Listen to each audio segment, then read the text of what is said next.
ఇక్కడ ఉండే రైతాంగం కూడా మీరు గుర్తుపెట్టుకోవాల్సింది, మీరందరూ కూడా ఇంకా రాబోయే రోజు రైతు నుంచి పారిశ్రామికవేత్తలు కావాలి. ట్రాన్సిషన్.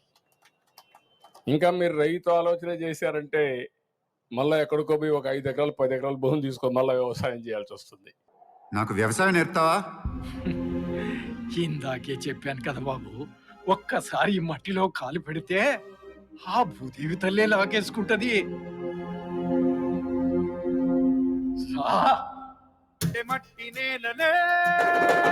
ఒక 5 ఎకరాలు 10 ఎకరాలు భూమి తీసుకొని మళ్ళీ వ్యవసాయం చేయాల్సి వస్తుంది.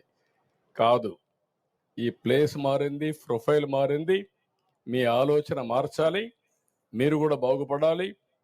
మొత్తం రాష్ట్రం దేశంలో ఉండే దేవాలయాలన్నిట్లో పూజలు చేసి పవిత్రమైన జలాన్ని, పవిత్రమైన మట్టిని తీసుకొచ్చాం.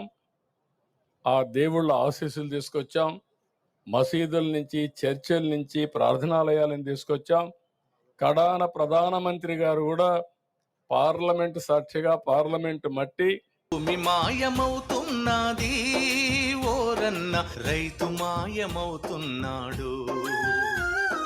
భూమి మాయమవుతున్నది ఓరన్న, రైతు మాయమవుతున్నాడు.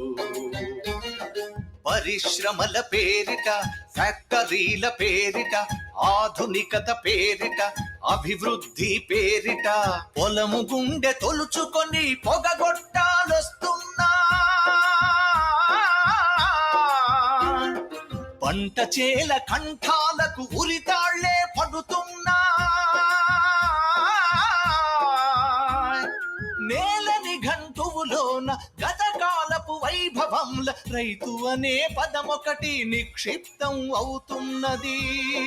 రైతు అనే పదమొకటి నిక్షిప్తం అవుతున్నది. భూమి మాయమవుతున్నది ఓరన్న, రైతు మాయమవుతున్నాడు.